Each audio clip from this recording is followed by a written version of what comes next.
Hi, I'm Hank Thiele, the Superintendent of Community High School District 99. Thank you for tuning in on our series about the Master Facility Plan. And in this part of the series, we want to talk about some of the changes we would make to modernize our learning spaces across the district.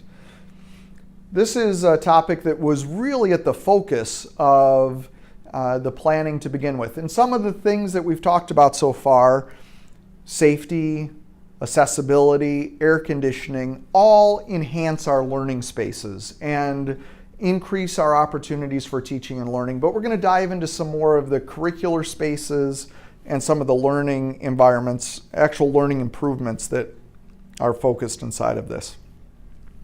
As I said at the beginning, we're really looking at what our next generation of learners need in their environment to help them learn each day. And as a result of this plan, we have identified improvements that will make a difference in every classroom across the district over the next few years as we implement this plan, hopefully. Really, in modernization of learning spaces, what we're seeing because of one-to-one devices, students walking around with computers, phones, access to the internet, access to the world while they're in our spaces, and the way that learning has changed, that it's more collaborative. Students are working together with each other in the classroom and with experts across the world. Depending on the activity we're doing that day, the space may need to change drastically. Sometimes they're in a large group setting, sometimes they're in small groups, sometimes there's a variety of different activities going on in that same space. The furniture and what we bring into that environment has to allow for all of those possibilities. And the old classrooms with rows of desks don't allow for that. This change will start putting us in the direction of that flexible learning environment. Then we also have several curricular spaces across the district that have fallen way out of date. An example of this is our food labs on both sides of town, at both north and south.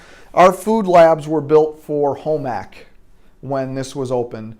The culinary arts is now a huge branch of industry that we are preparing students to move into in environments that were not built like modern industrial kitchens. You'll see this is the better of the two labs at South, and the reason why you know it's better is because it has sinks. We actually are teaching foods in rooms in some locations that don't even have sinks, and we need to bring in wash buckets to work on it. We need to change that to make more modern spaces like these that you see, where there's sinks next to stoves and they're set up like an industrial kitchen so that we are teaching our students the skills that they need to move into this world of work right here within our walls.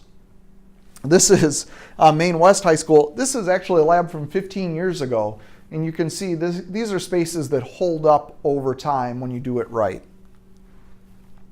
We also have other branches of curriculum like visual arts, jewelry, ceramics, those types of visual arts where it's a whole nother career field that people move into, and these spaces are very dated as well. We have failing equipment. We don't have the modern equipment in this space that people use to create and build things with today. If you look at some of our other neighborhood schools close to us, you'll see, once again, the idea of flexible furniture, stuff that moves around, that has a variety of heights and surfaces and materials with good ventilation. Also, the infusion of technology into that space with 3D printers and different tools that students actually will interact with when they move out into the workplace. We also have some limited science lab space, especially at North. We need to add a couple of science labs. We have two classrooms there that are dated from the 50s and are not outfitted like a current modern science lab should be, like even one from 20 years ago should be.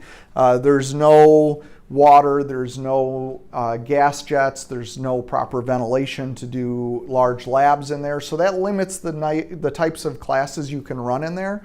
And what a lot of people don't know about high schools is that science courses and the number of labs really creates the flexibility within your schedule. The lack of the right number of labs and types of labs can actually create a schedule that makes it so that students can't get into other classes they want to. It has a cascading effect throughout scheduling across the building. So adding these labs at North will create the flexibility that North needs, but we also need to infuse some ideas, some modern tools into our classrooms to support STEM curriculum, science, technology, engineering, math. Also, you can add the arts into that as well, and you get this great collaborative, modern environment like other schools have added that look like the labs that people will move into, whether it be at colleges or universities, or whether it be in many of the industrial spaces that we have surrounding our schools. To learn more about these particular parts of the plan or the plan in general, please visit our website, csd99.org/MFP. Please be informed and please respond to our survey around these topics and others in the coming weeks.